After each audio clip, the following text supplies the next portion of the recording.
हिरण्याक्ष ने पूरी पृथ्वी को ही चुरा लिया था। तो मैं आपसे पूछूं कि वो युग ठीक था कि आज का है, तो रैशनली अगर आप जवाब दोगे आनुपातिक दृष्टिकोण से, तो आज ज्यादा अच्छा है। आज पृथ्वी पर चोरी हो रही है। अब एक समय पृथ्वी ही चोरी हो गई थी, तो ज्यादा बड़े चोर तब थे कि अब हैं। वो भयंकर उत्पाती आज भी किसी के घर की अगर किसी स्त्री का, माता का अपहरण हो जाए तो कितना विराट बात होता है। पर चक्रवर्ती सम्राट के पुत्र और भगवान श्री राम, जिनके दूत की कथा को लेकर हम बैठे हैं, उनकी ही पत्नी का हरण हो जाता है त्रेता में। तो तब ज्यादा अच्छा था कि अब ज्यादा अच्छा है। द्वापर जैसा स्थिति, जहां गुरु द्रोण भी मौजूद हों, जहां भीष्म पितामह हों, जहां अपने ही सास ससुर बैठे हों, सारे अपने परिवार के बीच बहू को बुलाकर नग्न किया जा रहा हो, तो द्वापर अच्छा था कि अब अच्छा है। इसलिए युगों को दोष देकर आप अपने जीवन के असभ्यता को, कुसंस्कार को और अपने मलिन मन का समर्थन कर अपना ही सर्वनाश करेंगे, किसी और का नहीं करेंगे। चारों युग वैदांतिक दृष्टिकोण से मनुष्य के जीवन में प्रतिदिन आते हैं।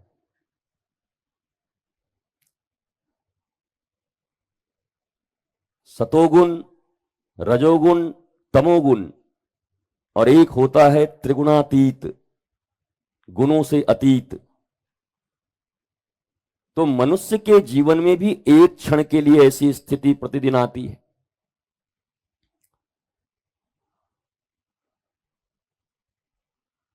इसलिए आपको उतना पीछे जाने की जरूरत नहीं है। रोज ही आपके यहां पर सतयुग भी है, त्रेता भी है, द्वापर भी है और कलयुग भी है। अगर बोध है, ज्ञान है, गुरु और गुरुजनों के प्रति लगाव है और अपने जीवन को आनंदित बनाने का लक्ष्य आपने निर्धारित किया हुआ है। देखो, चाहने में और होने में बड़ा अंतर होता है। इस दुनिया में ऐसा कौन है जो नहीं चाहता कि वो आनंदित रहे? ढूंढ के ले आओ किसी को। इस विश्व का घोर से घोरतम आतंकवादी भी, अगर उससे भी पूछोगे कि चाहते क्या हो, तो बोला बस अपने लक्ष्य की प्राप्ति करके आनंदित होकर रहना चाहता हूं, आराम से। वो भी आराम से रहना चाहता है। जो धर्म करते हैं उनका भी लक्ष्य आनंद है। आपके घरों में कलह होता, क्लेश होता, राग द्वेष होता, पूछिए किसी से जो ज्यादा कलह करता, किसी दिन एकांत में बिठाकर कि मेरी काकी, मेरी मासी, मेरे भैया, काका चाहते क्या हो? अगर वो दिल से बोलेंगे तो यही कहेंगे, हम तो भाई आराम चाहते हैं, आनंद चाहते हैं और शांति की जिंदगी चाहते हैं, पर ये मुझे शांत नहीं रहने दे रहा है। जो सबसे ज्यादा कलह करता उसका भी लक्ष्य शांति ही है, और जो कलह से दूर भागता है उसका भी लक्ष्य शांति ही है। मनुष्य के लिए पूरी पृथ्वी पर, चाहे वो अरब के आदमी हो या यूरोप को हो या अमेरिका के हो, या वो आदमी यहां भारत का हो या पाकिस्तान का ही क्यों ना हो, हर आदमी से अगर पूछोगे चाहते क्या हो, ये आता है ना, कभी कभी एक रील चलाते हैं तो उसमें आता है ना, चाहते क्या हो, तो चाहते क्या हो, तो कहेगा आनंद चाहते हैं, प्रेम चाहते हैं। मालिकाना चाहते हैं, चारों तरफ विचरण करें आनंदित होकर के, कोई हमको रोके नहीं टोके नहीं, अर्थात मुक्त होना चाहते हैं, बंधन नहीं चाहते। तो शास्त्र भी तो यही घोषणा कर रहा है कि तुम्हें मुक्त होना है। तो जो शास्त्रों का अनुशीलन कर रहे हैं, अध्ययन कर रहे हैं, जो वास्तव में यज्ञ हवन कर रहे हैं, कहते हैं कि यज्ञ और हवन को जो लोग मिटाते हैं उन्हें राक्षस कहते हैं, जो उसमें विघ्न डालते हैं उसमें राक्षस कहते हैं। तो मेघनाथ भी एक यज्ञ कर रहा था, उसमें विघ्न तो राम जी ने ही डाल दिया था, तो राम जी को क्या कहोगे बताओ। भारतीयों, तुम्हारे लिए बहुत प्रश्न है अभी मेरे पास। अगर यज्ञ में विघ्न डालना, हवन में विघ्न डालना आसुरी प्रकृति है, उनको असुर कहते हैं, तो मेघनाथ तो अच्छा खासा यज्ञ कर रहा था, राम जी ने ध्वंस करवा दिया। अब राम जी के विषय में आपका क्या ख्याल है? आप चाहें तो माइक देने को तैयार हूं, कथा का एक नया ढंग शुरू हो जाए कि इसमें से भी कोई उठे और बताए, केवल यज्ञ का ध्वंस होना या ध्वंस करना क्या आसुरी प्रकृति है?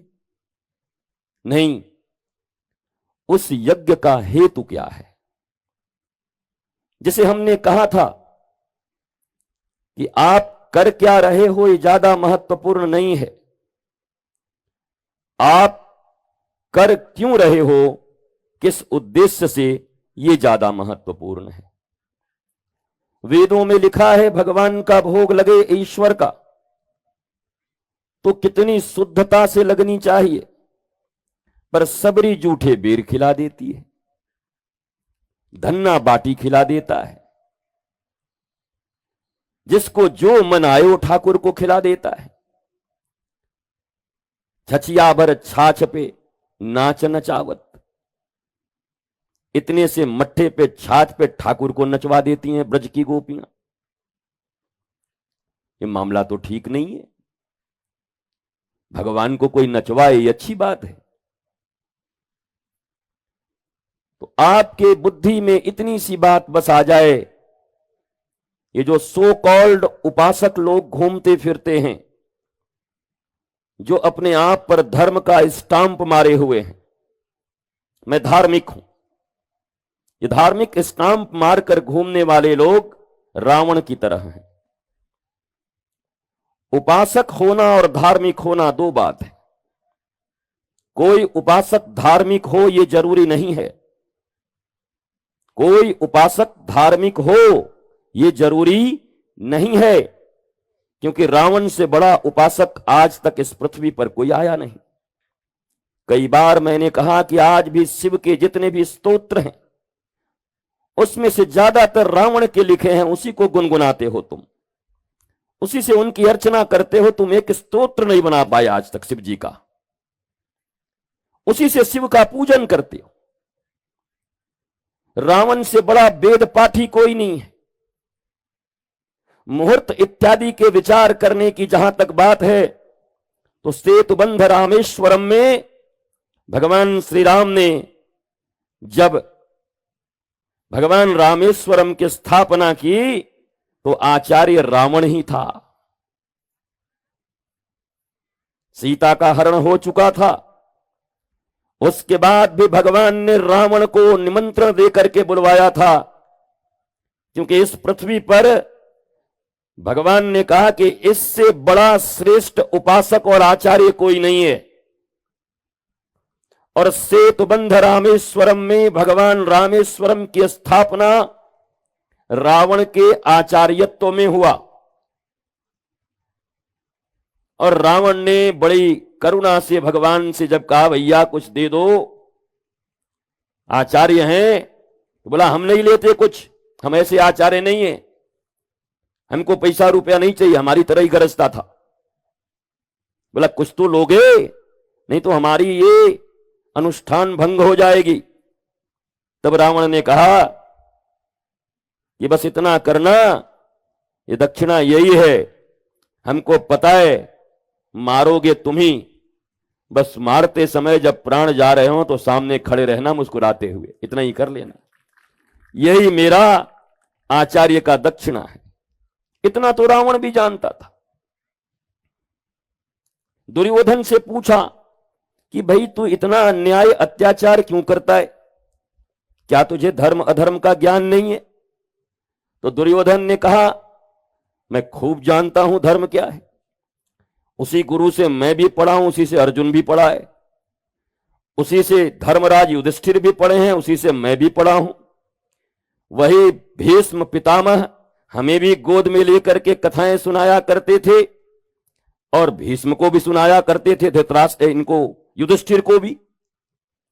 तो ऐसा कौन सा ज्ञान है जो मेरे पास नहीं? मैं धर्म भी जानता हूं, अधर्म भी समझता हूं। बोला फिर इतना अधर्म काहे को करता तू? बोला कारण एक ही है, जानता सब हूं पर धर्म मेरी रुचि नहीं है, और बोला अधर्म मुझे छोड़ता नहीं है। अधर्म के साथ मेरा इतना लगाव है, गठबंधन है कि ये गठबंधन मैं तोड़ नहीं पा रहा, और जानते हुए कि ये धर्म है और ये करना ही धर्म सम्मत कर्म है, मेरी रुचि नहीं होने के कारण मैं नहीं करता। इसलिए वर्तमान इस विश्व में 8 अरब की जनसंख्या में अगर तुम किसी से भी पूछोगे, अंडमान के जारवा लैंड पे भी जाकर के पूछोगे उनसे, जो वस्त्र भी पूरा नहीं पहनते, तो धर्म का बोध उन्हें भी है कि धर्म किसे कहते हैं। प्रकृति का संरक्षण करना, जीवन का यापन करना, अपने समाज में कैसे रहना, तो धर्म तो सभी जानते। जानना बड़ी बात नहीं है। ये कथाएं के द्वारा धर्म जनाने के लिए कथा नहीं की जाती, ये समझाने के लिए कथा नहीं की जाती। ऐसा कोई व्यास नहीं है कि व्यास पीठ पर बोल ऐसी बात बोलेगा जो तुम पहले से नहीं जानते हो। बल्कि कई बार तो ऐसा हो जाता है कि इतने विद्वान श्रोता बैठे होते हैं कि व्यास जी अगर व्यास जी न रहें तो श्रोता ही ऊपर आकर के व्यास जी को पढ़ा के चला जाए, इतने विद्वान श्रोता होते। आज के इस विकट समय में व्यासपीठ की पूर्ण मर्यादा रह नहीं गई, व्यासपीठ भी अछूता नहीं रहा। व्यासपीठ तो सदा मर्यादित रहेगी, पर व्यासपीठ पर बैठने वालों को भी तो मर्यादित रहना होगा। व्यासपीठ की मर्यादा को कोई समाप्त नहीं कर सकता, पर व्यासपीठ पर बैठने वाले की मर्यादा, अरे हनुमान जी की कथा है, चलने दीजिए थोड़ा। पुत्र की कथा है तो पिताजी प्रसन्नता से घूम रहे हैं पांडाल में, महाराज कौन न घूमे बताओ।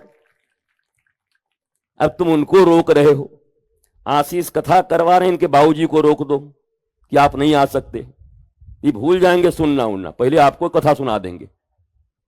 तो ऐसे ही हनुमान जी की कथा है, पवन पुत्र।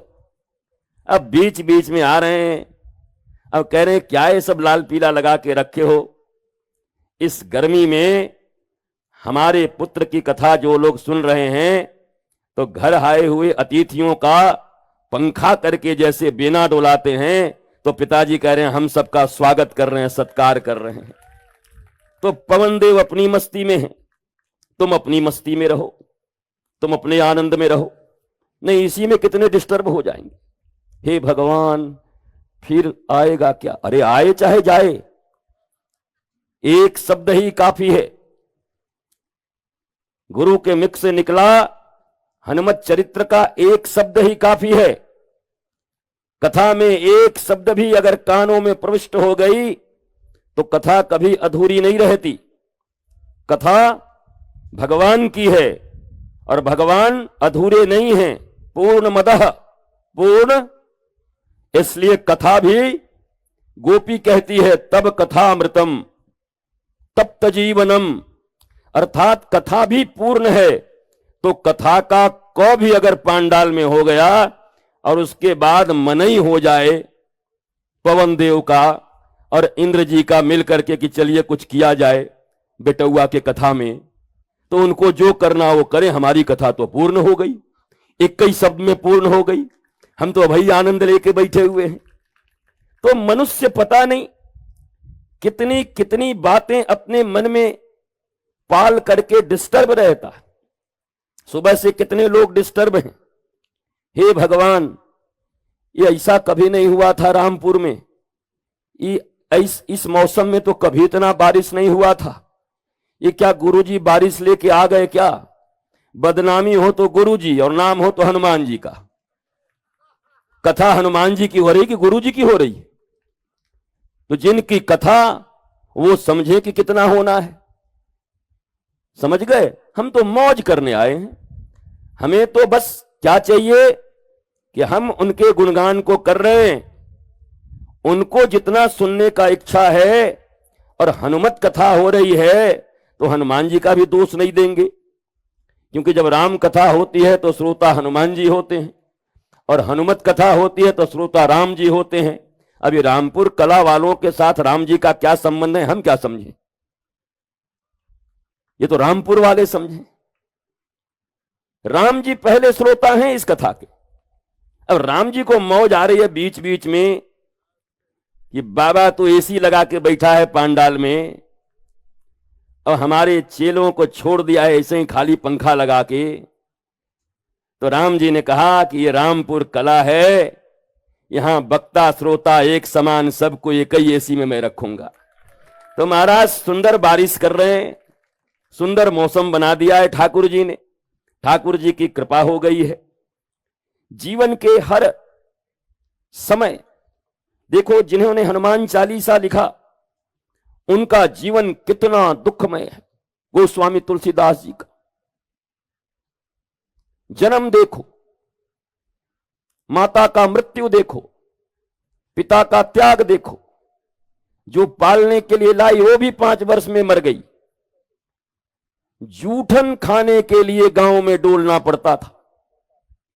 जिन्होंने हनुमान चालीसा लिखा है, जिनके हनुमान चालीसा के लिए लाखों करोड़ों लोग देश और विदेश में आज कथा का आह्वान हो तो लोग बैठने लगते हैं जगह जगह जाकर, पर कभी उन हनुमान चालीसा के लिखने वाले के दर्द के विषय में नहीं देखा, उनकी कठिनाई को नहीं देखा। गोस्वामी तुलसीदास जी महाराज इसी काशी में रहते।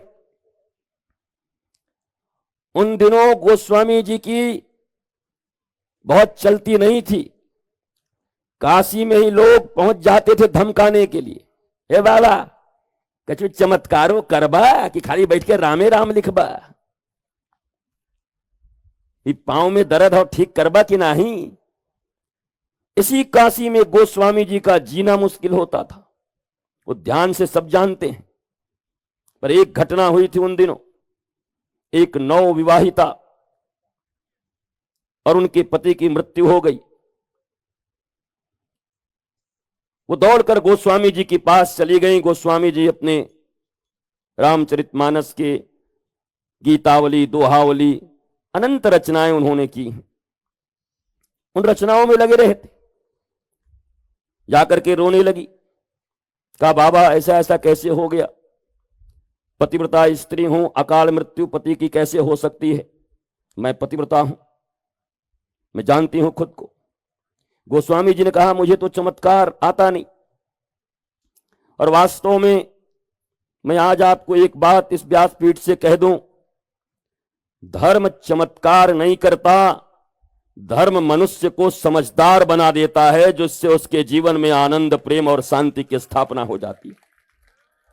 या आम को केला बनाना और केले को अमरूद बनाना और अमरूद को कटहल बनाना, अरे चलो किसी दुखी को सुखी भी बना दिया तो कब तक रहोगे?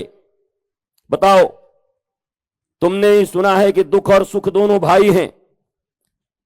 अगर तुम दुखी हो और किसी ने तुम्हें सुखी बना ही दिया, कितने देर के लिए बना दिया बताओ? धर्म का यह काम नहीं कि किसी दुखी को सुखी बना दे। धर्म दुख और सुख से ऊपर की बात है। आध्यात्म के विषय में जिन लोगों ने और भी जाना है, उन्हें पता है कि सुख दुख जीवन और मृत्यु के चक्र से मुक्ति दिलाने का नाम आध्यात्म है, तो अगर तुम्हें कोई थोड़ा सुख दिला दे और तुम उसको धर्म समझ लो, तो यह तो नादानी तुम्हारी है। पर लोग तो मिट्टी से किशमिश बना करके ही धर्म समझ ले रहे हैं। वो तो सरकार, जो क्या नाम है, एसपी सरकार, पीसी सरकार, क्या नाम है, जादूगर, वो तो ऐसे ही स्टेज बना दो, बैठे हुए लाखों आदमी के सामने ऐसे ऐसे जादू दिखाएंगे कि तुम्हारे तोते उड़ जाएंगे। रुमाल से कबूतर, कबूतर से रुमाल, सर गायब, धड़ गायब, सामने सब दिखा देंगे। तो क्या यही धर्म है? तो फिर पीसी सरकार की मूर्ति की स्थापना करवाओ, फिर छोड़ो बाकी देवी देवताओं को। वो तो बेचारा कम से कम सामने इतना दिखा भी रहा है, हजारों लाखों लोगों के सामने। अगर यही जादूगरी धर्म है तो उसकी पूजा क्यों नहीं करते?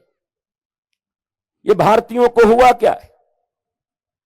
ये कुछ करना नहीं चाहते, ये बोध उत्पन्न नहीं करना चाहते, दैहिक स्तर पर ही जीना चाहते हैं, अपने इंद्रियों के गुलाम होकर जीना चाहते हैं, अपने मन के अधीन होकर जीना चाहते हैं, और उसके बाद देवी देवता और इष्ट देव और गुरुदेव की पूजा करके कहते हैं कि तुम हमें आनंद दो।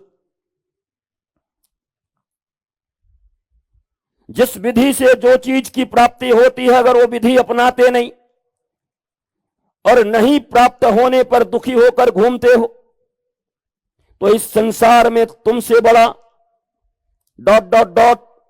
कौन होगा? वो खाली जगह खुद भर लेना। जिस विधि से जो कर्म करने पर जो वस्तु प्राप्त होती है, वो विधि नहीं अपनाते, वो कर्म नहीं करते, पर दुखी होकर घूमते रहते, तो आप कैसे मनुष्य हो? जरा सोचो। क्या धर्म ने कभी आपको कहा कि हम चमत्कार करेंगे? क्या धर्म इन जादूगरियों पर भरोसा करता है? ये जादूगिरी कहीं आध्यात्म में दिखाई पड़ती है? नहीं दिखाई पड़ती, पर आप इसके पीछे ही दौड़ोगे। गोस्वामी जी ने कहा, बेटी मैं तो दास हूं राम जी का, मुझे कुछ नहीं आता, पर एक मंत्र है, राम जी का नाम मेरे पास है, उसका जप कर, भगवान की जो इच्छा होगी वही होगी। अब भगवान को अपने भक्त को प्रकाशित करना था। गोस्वामी तुलसीदास के उन दिनों काशी में जीना अगर मैं सीधा हराम कह दूं तो हराम था, क्योंकि उन्हीं दिनों बाबा कीनाराम भी थे, और बाबा कीनाराम बड़े चमत्कारी महापुरुष रहे।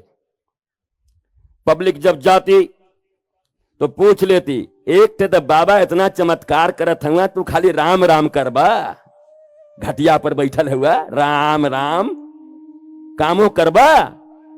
गोस्वामी जी को ऐसे जाके बोलते लो, पर गोस्वामी जी इन सब बातों से कभी विचलित नहीं होते।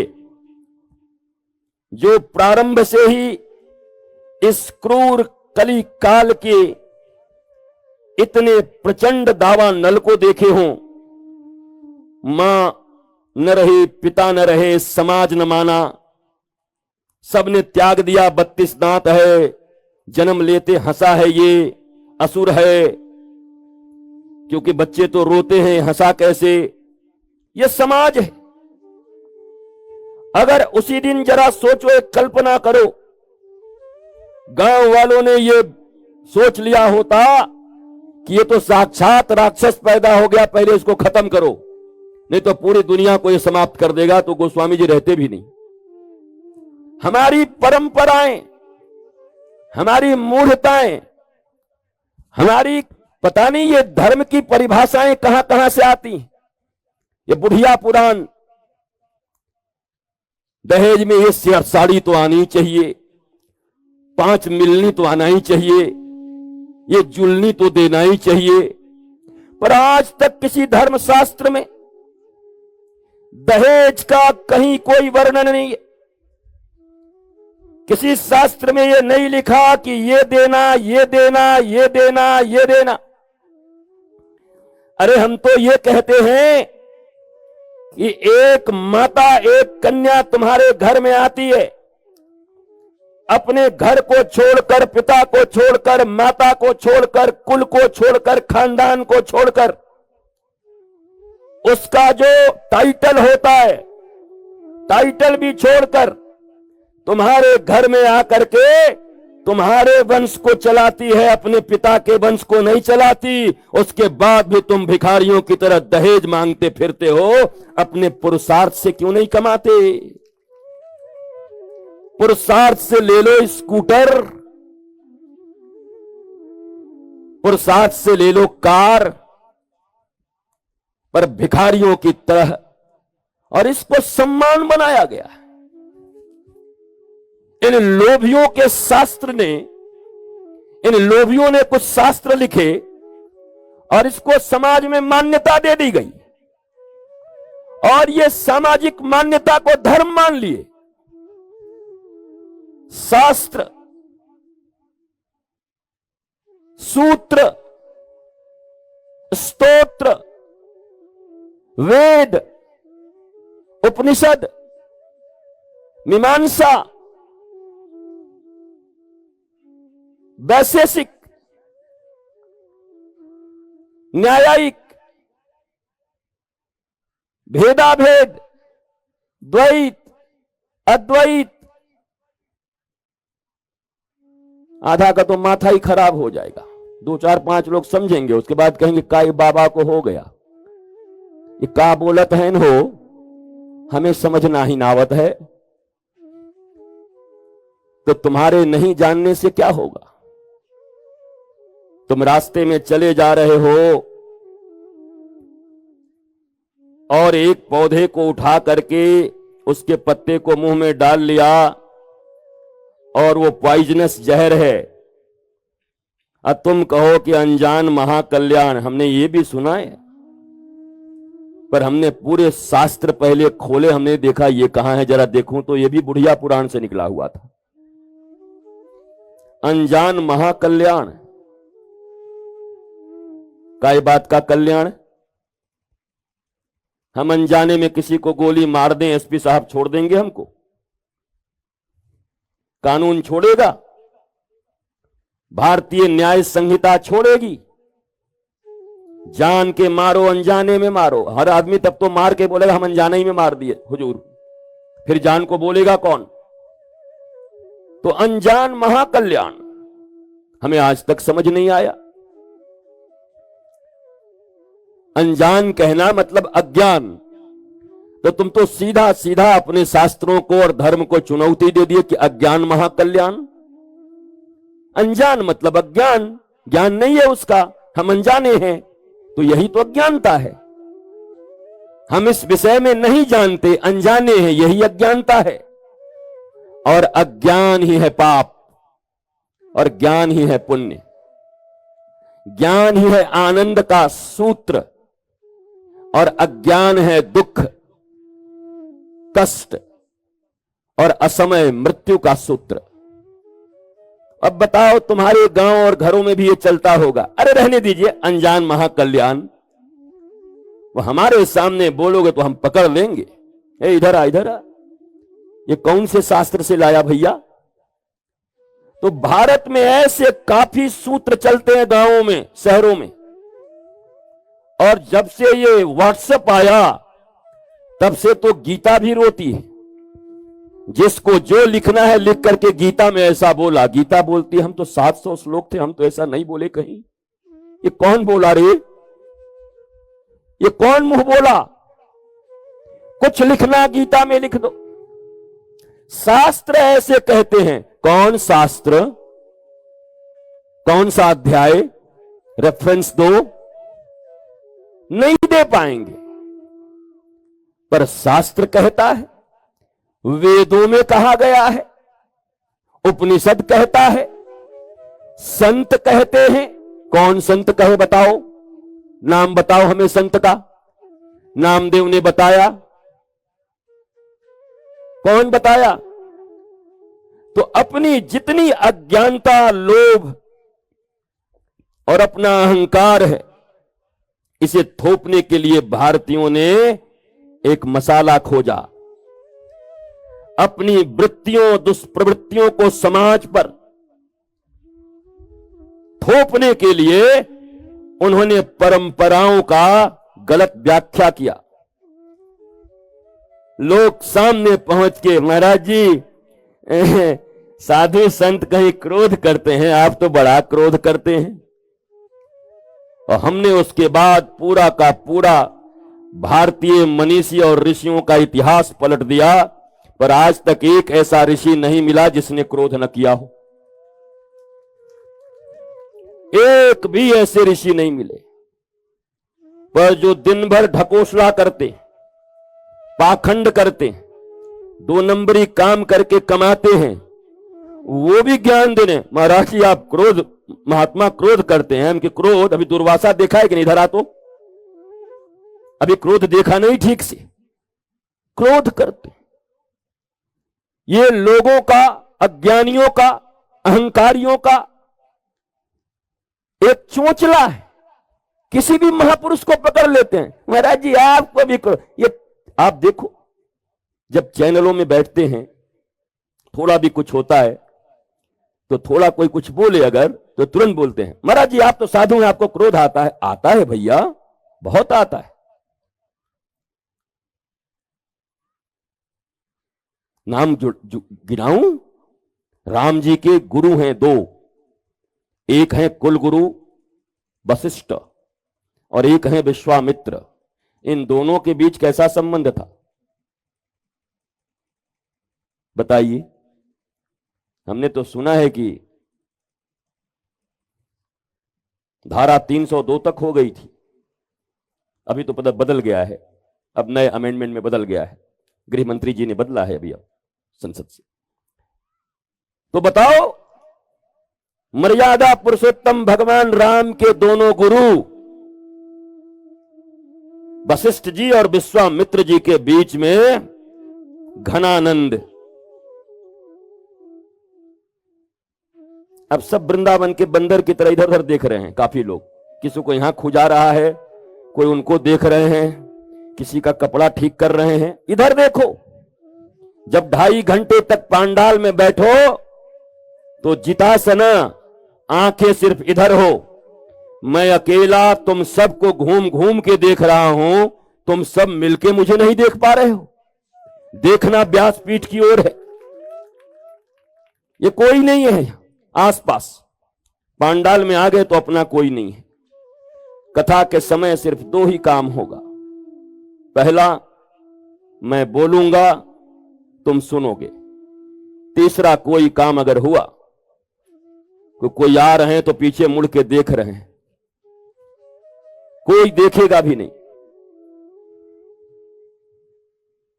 मंजूर है? हाथ उठाइए, तब आगे कथा चले। ठीक है, अब चलेगा। तो धर्म की परिभाषा, इस ब्रह्मांड का सबसे छोटा शास्त्र प्रामाणिक अगर कोई है तो हनुमान चालीसा है। सबसे प्रामाणिक ग्रंथ और सबसे छोटा शास्त्र। तथ्यात्मक भी है, सूत्रात्मक भी है, ज्ञानात्मक भी है, बोधात्मक भी है, और एक शास्त्र के होने के लिए जो जो एलिजिबिलिटी चाहिए, वेद के चारों अंग, उपनिषद, जितने भी शास्त्र हैं, उन सब के बीज मंत्र के रूप में है तो बड़ा छोटा, देखन में छोटन लगे पर काम करे गंभीर। ऐसे हनुमान चालीसा को आज लेकर के हम लोग बैठे हैं 4 दिन से। तो याद रखना, जीवन में कोई भी समस्या आ जाए तो उस समस्या को अपने ऊपर दबाव के रूप में स्वीकार करके अपने को नष्ट मत करना। समस्या तुलसीदास जी के ऊपर भी आई, पर उन्होंने हमें क्या दिया। समस्या प्रभु श्री राम जी के ऊपर भी आई। राज गद्दी पर युवराज होकर बैठना है, पर प्रातः ही सब कुछ छोड़कर जाना पड़ रहा है। समस्या जीवन में नहीं आए ऐसा नहीं हो सकता। अगर आपको किसी ने यह कहा होगा कि कथा में आइए समस्या समाप्त हो जाएगा, तो ढोंगी आदमी होगा। जरूर भीड़ बढ़ाने के लिए आपको बुलाया होगा। बस इतना ही होगा कि जीवन में जब समस्या आएगी तो देखने का जो भीतर से भाव है, ज्ञान की चक्षु गुरु की कथा से, गुरु के ज्ञान से खुल जाएगी। जो समस्याएं साधारण लोगों को हैरान, परेशान, तबाह और बर्बाद कर देंगी, वही गुरु ज्ञान प्राप्त लोगों को समस्या तपस्या बनकर के और निखार देगी और उनकी जय जयकार करा देगी। वो समस्या ही तपस्या बन जाएगी तुम्हारी। इसलिए कई बार लोग आते हैं, गुरुजी हम तो आपसे जुड़े थे, हमारे साथ ऐसा कैसा हुआ। हम तो आपसे पूछे थे कि हम जा रहे हैं, हमारे मोटरसाइकिल का टायर पंक्चर कैसा। ऐसे भी पूछने वाले हमसे कि हम आपसे पूछ के गए थे टायरवा कैसे पंक्चर हो गए हो। अब तो हम क्या कहें। वशिष्ठ जैसे गुरुदेव क्या बिना मुहूर्त का विचार किए राम राज्याभिषेक का समय तय किया गया होगा। बोलो तो कहां गया वो मुहूर्त। कितना मुहूर्त देखा गया होगा, कितने शोधन किए गए होंगे, तब वो समय रखा गया। लेकिन अगर सांसारिक दृष्टिकोण से देखो तो जिस अभिष्ट के लिए वो किया गया था वो हुआ क्या? नहीं हुआ। पर आध्यात्मिक दृष्टिकोण से देखो, एक राजा के पुत्र ही होके रह जाते, जिसे मैं बार बार कहता हूं कि राम वन गए तो राम बन गए। अगर वन न गए होते तो राम बन न गए होते। एक राजकुमार होके रह जाते, राजकुमार की एक छोटी जिंदगानी रहती। चक्रवर्ती सम्राट के 4 पुत्र, ऐसा ऐसा ऐसा हुआ, चारों का विवाह हुआ, अयोध्या में सुख से रहे और फिर राम जी अपने धाम को चले गए। परंतु राम श्री राम के मर्यादा पुरुषोत्तम बनने में जैसे ही राजवस्त्र का परित्याग करके भगवा धारण किया, जटा बढ़ाई और उसी दिन से भारत को अपनी आत्मा मर्यादा पुरुषोत्तम श्री राम के रूप में मिल गई। युगों युगों तक उनकी गाथा चलती रहेगी और हम भारतीय उनसे प्रेरणा लेकर के अपने जीवन को शुद्ध बुद्ध चैतन्य बनाते रहेंगे। इसलिए ये लोग कैसे हैं? आज जब बारिश होती थी तब भी आशीष आए थे कई बार अंदर में, सुबह ही पहुंच गए थे। हम भी बोले आओ ठाकुर आओ, हम भी 4 बजे से ही बैठे हुए हैं। वो सोचे जगाएंगे, वो देखे तो बैठे हुए हैं चुपचाप ऐसे अखंड विष्णु मुद्रा में हम लेटे हुए हैं। आओ आओ आओ आओ, और वो भी खुद नहीं आया। बलि के यहां जब भगवान वामन गए और 2 ही पग में सब माप लिया, तो भगवान ने पूछा तीसरा दे, तो बोला नहीं दूंगा। अब कहां से दूं? तो पत्नी ने कहा जीवन भर ऐसे ही रह जाओगे, अरे जब संकल्प कर दिया तो दो। बोला कहां दें? बोला तुम्हारी संपत्ति को मापा है 2 पग में, तुमको तो छोड़ दिया। रे अभिमानी, बोल कि मेरे सर पर पांव रख करके मुझे भी अपना लो। जब मेरी संपत्ति ले ली तो मुझे क्यों छोड़ दिया? पत्नी ने कहा हमारी बेटी नहीं भेजा होगा, हमको पक्का विश्वास है कि जाओ। तभी आए कि गुरुजी आज कथवा कैसे होई, आज कुछ हमने पहले आनंद लो थोड़ी देर और। अब हमने तो हनुमान जी से बस प्रार्थना जो पर थोड़ा घनानंद हो जाता है। हाँ, घनानंद तो बैठे ही हैं, कितने घनानंद हैं यहां।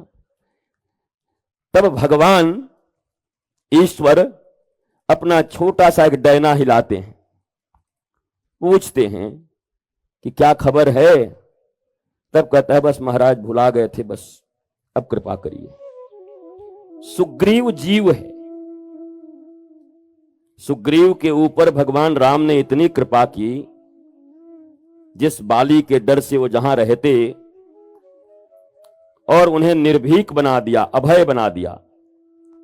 लेकिन जब सुग्रीव को राजपद मिल गया तो भूल गए कि जिस पहाड़ पर वो रहते थे उसी पर ठाकुर जी रह रहे हैं। वो कष्ट वो भूल गया। कितना कष्ट झेला सुग्रीव।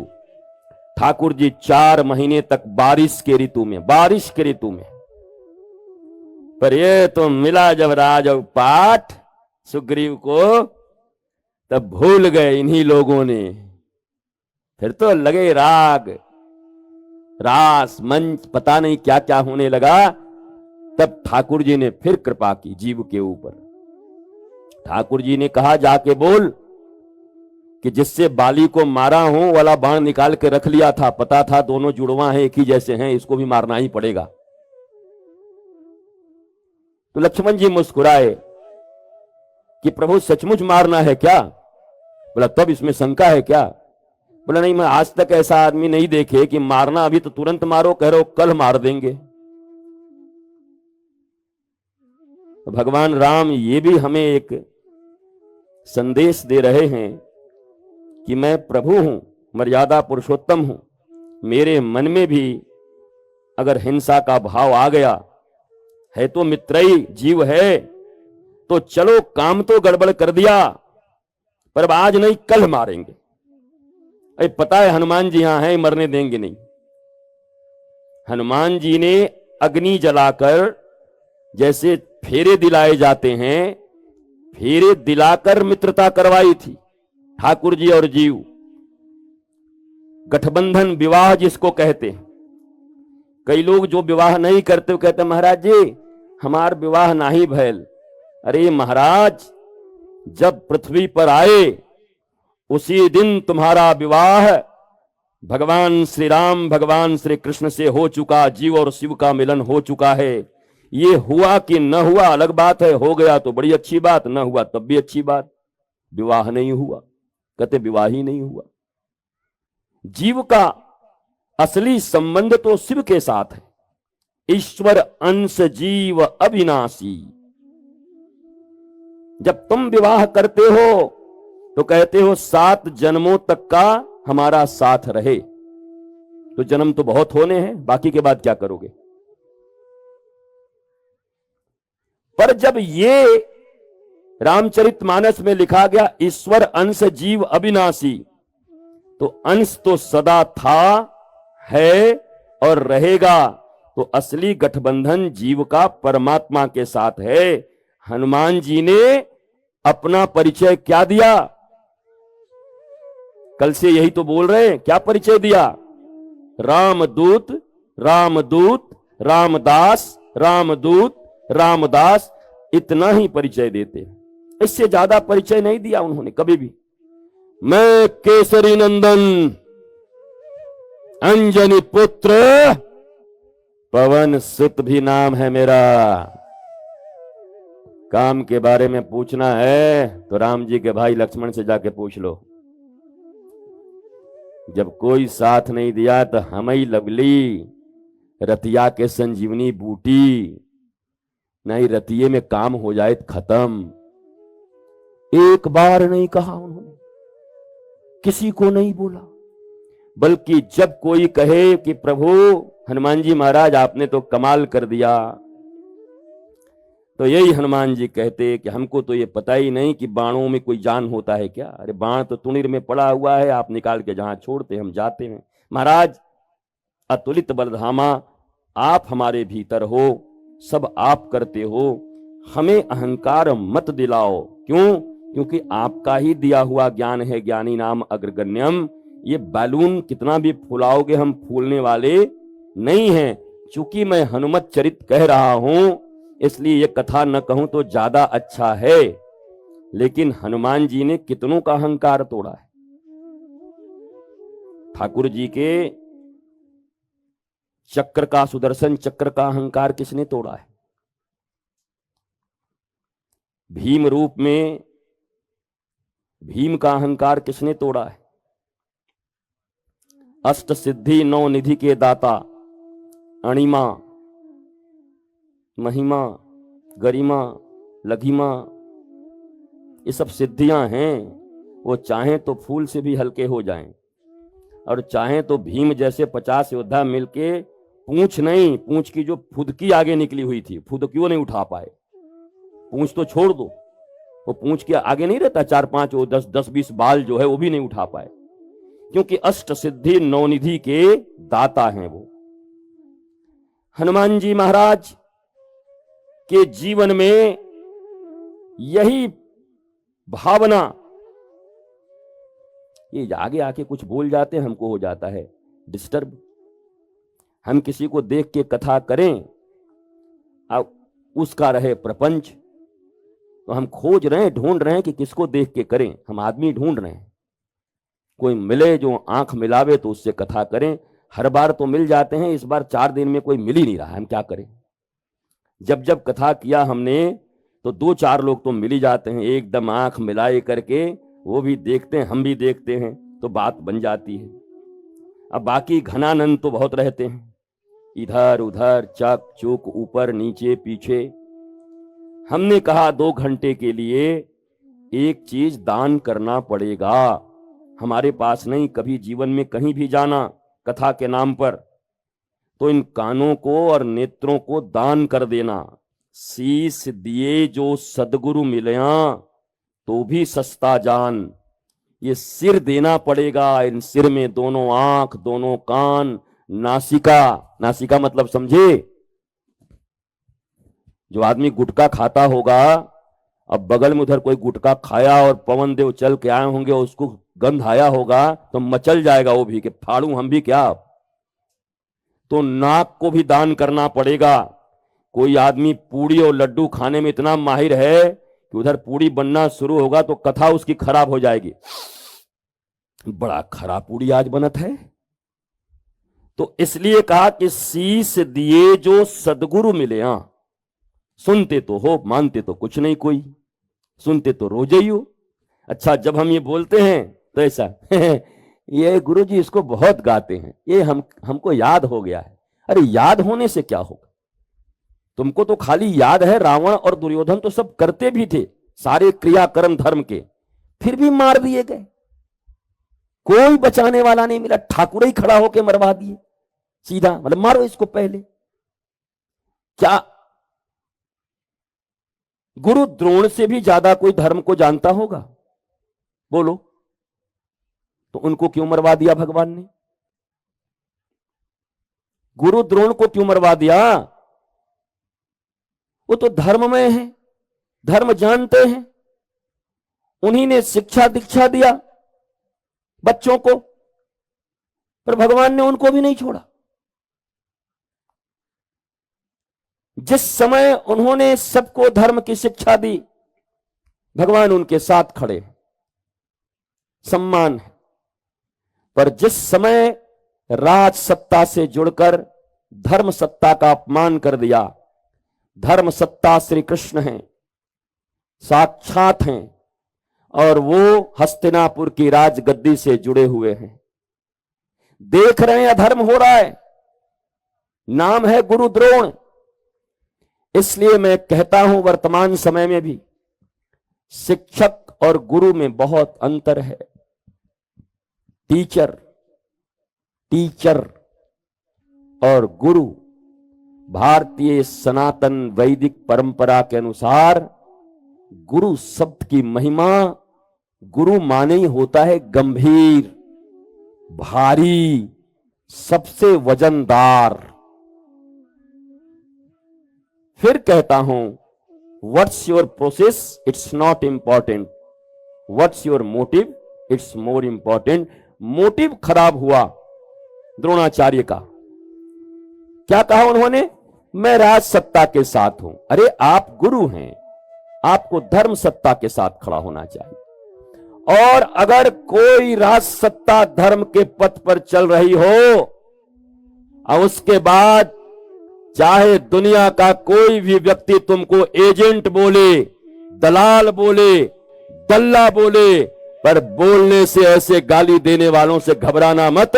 अगर कोई राजा राज सत्ता चला रहा हो धर्म के अनुसार तो उसका साथ देने में कभी पीछे मत हटना। वर्तमान समय में भारत के प्रधानमंत्री, और इसी व्यासपीठ से कह देता हूं, वर्तमान मुख्यमंत्री योगी आदित्यनाथ जी का मैं समर्थन करता हूं, क्योंकि वो धर्म पथ से भारत और उत्तर प्रदेश को बचाने का प्रयत्न कर रहे हैं। किसी के दल्ले कहने से मैं दल्ला नहीं हो जाऊंगा, बल्कि मेरी विश्वसनीयता और गुरुद्रोण मैं उस दिन हो जाऊंगा जिस दिन मैं धर्म सत्ता को छोड़कर केवल राज सत्ता के साथ खड़ा हो जाऊंगा। याद रखना, यहां समर्थन व्यक्तियों का नहीं होता, यहां समर्थन केवल और केवल धर्म का होता है। धर्म के मार्ग पर चलने वाले महापुरुष कोई भी हो, उनका समर्थन सदा सद्गुरु और संत करते रहेंगे। जो सच्चा होगा वो करेगा ही, क्योंकि वो धर्म पथ पर चल रहे हैं। भगवान ने नहीं किया क्योंकि वो अधर्म पथ पर चल रहे थे। भगवान ने मरवा दिया, और मरवाया भी किससे? कहा जाकर के कि भैया जाओ और उनको मार डालो, उनको समाप्त कर डालो। ना क्यों मार डालो? बोला नहीं मरते तो जैसे मारना है वैसे मार डालो, झूठ बोलना पड़े तो झूठ बोल के मार डालो। और झूठ बोलने के लिए भी चुना किसको? तो धर्मराज को। युधिष्ठिर जी ने कहा महाराज कोई और नहीं मिला झूठ बोलने वाला, हमारा नाम धर्मराज है और आप हमसे झूठ बुलवा रहे। कथा इधर हो रही है, कथा इधर हो रही है, आप भी कथा ही सुनने आए। मैंने अभी अभी सिखाया है कि 2 घंटे तक हमारा तुम्हारा नाता क्या है? नैन लड़ जाई हैं, ये नैन इधर उधर ना हो। विवेकानंद जापान गए, जापानियों के साथ ध्यान करते थे। भयंकर आंधी, मूसलाधार, सब जापानी भागे, भागो भागो, चुपचाप बैठे रह गए। थोड़ी देर के बाद आकर के देखा वो तो जस के तस बैठे हैं, आंधी चली गई। बोला आपको डर नहीं लगा? बोला तुम बोलते तो हो बड़े सरकार और छोटे सरकार, पर बड़े सरकार को कभी भी बड़े सरकार की तरह तुम प्रतिष्ठा नहीं देते, अपने दिल में नहीं रखते। अरे मैं ध्यान तो बड़े सरकार का कर रहा था, तो बाकी दुनिया में कितनी भी उपद्रव हो मुझे पता है मेरे सरकार के द्वारा ही शांत कर दिया जाएगा, इसलिए मैं बैठा हुआ था। तुम्हारी निगाहें इधर उधर कैसे चली जाती? किस लिए चली जाती? छिपकली गिरे तब, अभी ये माइक गिर जाए तब, एक बच्चा रोने लगे ऐसा लग रहा है विश्व में पहली बार कोई बच्चा रो रहा है। ऐसी घटना इतिहास में नहीं हुई थी। मोहनजोदड़ो के पार पहली बार कोई रोना सुना होगा। बच्चे हैं, उनका काम है रोना। कोई 2 आदमी यहीं पे भिड़ जाए तो कथा भूल जाएंगे। भारतीयों की आदत है बिना मांगे सलाह देना और दूसरे के युद्ध में पंच बनकर के कूद जाना। तो हमने सुना था कि 2 आदमी लड़ रहे थे, तो एक ने कहा एक गुस्सा मारब की 32 दांत टूट जाई, तो दूसरे ने कहा कि ऐसा मारब की 64 टूट जाई। तो बगल से एक आदमी आएगा, भाई साहब दांत तो 32 होता है। बोला हम जानत रही तो हूं अबे, तो तुहार जोड़ ले रही 32 एकड़ और 32 हार दोनों का तोड़ा एक के साथ। ये पंच बन जाते हैं बिना मतलब के। बार बार कहा जा रहा है कथा इधर है, तुम यहां आए हो हनुमंत कथा सुनने, और जब ग्राम पंचायत में जाना तब फिर वहां कथा मत देखना। उस समय ग्राम पंचायत में अपना कोई काम हो तो फिर सरपंच से मिल लेना। जब विधायक जी के पास जाना तो फिर वहां जाकर के विधायक जी से ही मिल लेना। जब मंत्री के पास कोई काम हो तो मंत्री महोदय से मिल लेना। तुम्हारी सबसे बड़ी दुख की बात यही है, तुम्हारा शरीर कहीं होता है, मन कहीं होता है। और ये कला केवल एक के लिए अच्छा है। दुनिया में तुम्हारा शरीर व्यवहार के लिए कहीं जाए, पर मन तो भगवान और गुरुदेव और धर्म के चरण में ही रखना। और तुम तो भगवान गुरुदेव और कथा के पांडाल में आकर के मन कहीं और उड़ा रहे हो। ये तो बिल्कुल उल्टा काम कर रहे हो। तो पहले तो कथा श्रवण के नियम ही समझना होगा भारतीय लोगों को। नहीं, ये कथा वथा तुमको बचा नहीं पाएगी, बिल्कुल नहीं बचोगे। न तुम्हारे समाज बनेंगे, न तुम्हारी संस्कृति बचेगी, न देश बचेगा। क्योंकि तुम परफेक्ट तरीके से कोई काम नहीं करना चाहते, समग्रता से नहीं करना चाहते। मैं चाहता हूं कि हनुमान जी के ध्यान को कभी कोई भंग नहीं कर पाया, और तुम हनुमंत कथा सुन रहे हो। क्या हनुमान जी के ध्यान को कोई भंग कर पाया? हनुमान जी को जब कहा प्रभु ने कि हनुमान, सब ने कहा कि कोई नहीं जा पाएगा समुद्र लंघन करके, पर वाह रे मेरे भाई, वाह रे मेरे पुत्र, अब मेरे शिष्य, अब मेरे मित्र, तुम समुद्र लंघन कर दिए। तुमसे बड़ा बलवान कौन है हनुमान जी? हनुमान जी ने कहा, ठाकुर जी, ये समुद्र तो आप चींटी को कह दे तो वो भी लांग के आ जाए। इस समुद्र से बड़ा समुद्र लंका के माया का समुद्र में मैं नहीं फंसा रघुनाथ, तुम्हारी कृपा थी, नहीं तो वहीं फंस जाता मैं। उस माया के समुद्र को पार करके आ रहा। तो माया का समुद्र तो यहीं से पार किया जा सकता है। तुम माया के सागर को, भवसागर को पार करने के स्थान पर बैठ करके और भव की तरफ ही देखते हो। जिस भव में डूबना है वहीं देखते हो। इसलिए जब कथाओं में आइए तो ऐसे व्यक्ति को लेकर के आइए जो ना आपको डिस्टर्ब करे, ना आप उसको डिस्टर्ब करिए। और ऐसा कोई न मिले तो अकेले आया करो। लोग कहते हैं भले ही कि 10-20 को लेके आया करो। मैं सदा कहता हूं, अगर सुनने आना हो तो अगर तुम्हारे ही मन मर्जी के एकदम मतवाले मिले, कैसे शहीद भगत सिंह, चंद्रशेखर आजाद, राजगुरु, सबके मन एक जैसे हैं, मेरा रंग दे बसंती चोला, तो ऐसा ही अगर भाव बने कि आज तो हनुमंत कथा के बीच में कुछ भी हो जाए, हनुमंत कथा पूरा श्रवण करके ही वापस आएंगे, ऐसे भाव के मिले तो लेकर के आना, नहीं तो अकेले आके बैठो। न कोई परिवार, न कोई मित्र, न कोई अपना और न कोई पराया, क्योंकि डिस्ट्रैक्शन तुम्हें कुछ सीखने नहीं देगा।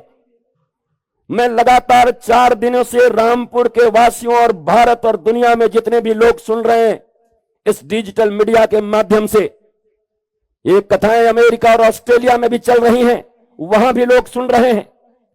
मैं उनको यही कहना चाह रहा हूं कि आप कथा सुनना कोई विधि नहीं है, ये उपासना की कोई पद्धति नहीं है। सुनोगे कुछ नहीं होगा, नहीं सुनोगे तब भी कुछ नहीं होगा, क्योंकि जिस तरीके से सुन रहे हो उस सुनने में, हाँ ये भी नहीं कि पाप चढ़ जाएगा। कई लोग कहते हैं महाराज जी जाके नहीं सुनेंगे तो पाप तो नहीं चढ़ जाए। कोई पाप वाप नहीं होता। बस इतना होगा कि तुम्हारे जीवन में जो एंजाइटीज हैं, तुम्हारे जीवन में जो दबाव हैं, तनाव हैं, अवसाद हैं, जो कठिनाइयां हैं, उनके सूत्र यहां मिलते हैं। अगर ध्यान से सुन गए, जरा सोचो गोपियों की भक्ति के बारे में। भगवान श्री कृष्ण ने गोपियों से पूछा कि एक तरफ मैं खड़ा रहूं और एक तरफ मेरे गुणगान, मेरी चर्चा चलती रहे, तो तुम किसको चुनोगी? तो गोपियों ने कह दिया ये भी कोई पूछने की बात है? तो ठाकुर जी का छाती चौड़ा हो गया, वाह हम ही को तो चुनेगी। तो गोपियों ने कहा कि जब कथा होगी और तुम रहोगे तो मैं कथा चुन लूंगी। क्यों? बोला तुम तो 1 नंबर के भगोड़े हो महाराज, जेल में जन्म लोगे, गोकुल पहुंच जाओगे, यशोदा जब तक प्रेम करेगी तब तक फिर मथुरा भाग आओगे, और मथुरा वाले जब सोचेंगे कि हमारा हो गया तब तक भाग जाओगे द्वारिका, और द्वारिका वाले सोचेंगे अब बाबूजी कहाँ गई हैं, तब तक बाबूजी पीपल के पेड़ के नीचे बैठ करके बोला अब चले। अब द्वारिका 7 दिन के बाद डूबेगी,